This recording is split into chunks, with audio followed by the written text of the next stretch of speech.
similar in week one when guys haven't been tackling as much and defenses haven't played? Do you think you can kind of take advantage of that? I don't think that's the case. But you know, I always feel like you said, I have a strong second half of the year. I want to start off fast this year though. Like how I finish and, you know, how I start playing halfway during the year. I think the first couple of games, the first 8 weeks of the season are always, you know, the toughest to me because everyone's amped. You know, everyone's amped. You know, you got, you know, first game of the year. You know, it's exciting. The fans are back. It's a lot that goes on. So, you know, it's not easy at all the first 8 weeks of the season. You know, sometimes guys tone it down halfway during the season, but definitely the first, you know, 8 to 10, guys are definitely giving it they all. So it's going to be tough. Every game will be. Do you feel more ready this year than you have in years to start? Definitely, just because, especially more than last year. You know, us having a true training camp, I think, really made the difference. We've been out here banging, man, and going at each other for a while. You know, outside of the preseason games. So I think, you know, I think we're well, you know, we're prepared and we're ready. I'm definitely more mentally focused and locked in. Just because I want to start the season out, you know, better as a unit, not just for myself, but as a team.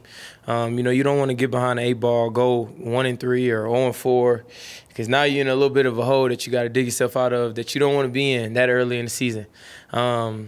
So, you know, if we come out, you know, we just got to try to be 1-0. That's the mindset, and you know, that's you know, I'm mentally prepared to, you know, get this team over that hurdle. Why do you think guys fall off after 8 to 10 games, and how are you able to be? Well, it's not so much the mindset. It's just, you know, injuries and things like that. Guys are nicked and banged up, and we all are.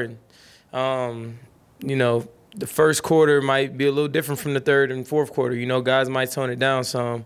So it's a lot of things that play in the factor. A lot more, I think, concerning. It's a lot more to do with health and just trying to be healthy and you know, make it through.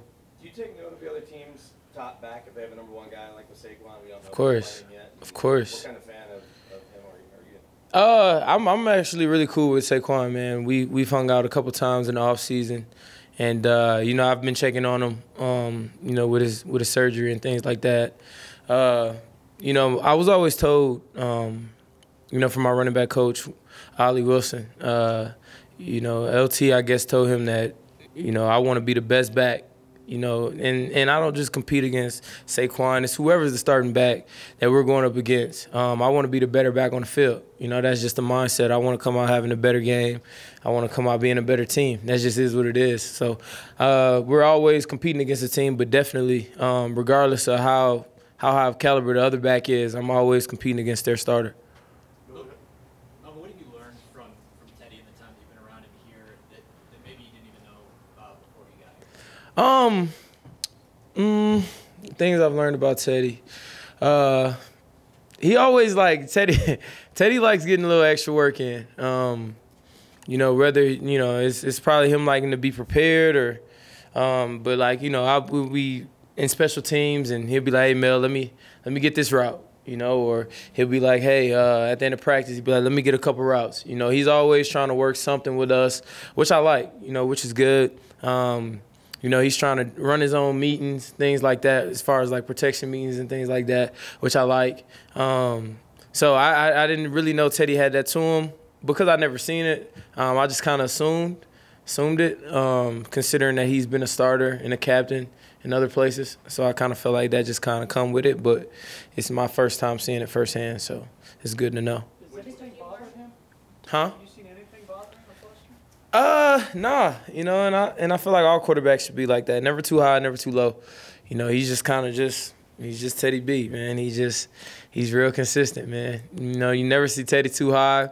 You never see Teddy too low. He's just always cool. Whether you make a mistake, whether you make a big play, you know, he kind of keep a straight face towards everything. How valuable is that for the rest of the offense when you're on the road or you're in a close game late or you're trailing or something like that to have him be veteran presence as calm as he is? Yeah, it just shows that no moment is never too big for him. You know, you would hate to see if a quarterback, you know, made a mistake and you see it on his face, and it's just like he frustrated. You know, you don't want to see that from your quarterback. So, you know, the calmness brings calmness to the whole group. You know, it kind of calms everybody down, and you know, we're gonna need that. We're gonna need that type of leadership from him. And you know, it's like I said, man, Teddy's been around for a while. It's not like he's the new guy coming in. You know, he's learned from some greats, especially Drew Brees, a Hall of Famer. So, you know, he knows what it takes. He's seen what it takes. So, you know, there's no question that, you know, Teddy knows everything he needs to do, or he knows what he needs to do to get the job done on game day to get us going. Does he have some similarities to Phillip Rivers in that regard, leadership-wise? They're a bit different. They're a bit different, man. Phil was loud, man. Phil was a little louder than Teddy. But he had a calmness to him as well. They were different, man. Phil talked a little more trash too. He talked a little bit more trash. You know, I haven't seen Teddy on game day, so I can't. You know, he didn't talk crazy in the preseason, so I don't know how he is on game day. You know, game day when it's real, you know, things change a little bit. But Phil was a bit of a talker, man. It was funny. So I'll get to see Teddy's personality come Sunday. Well, who did talk more trash than Phillip Rivers? Keenan Allen.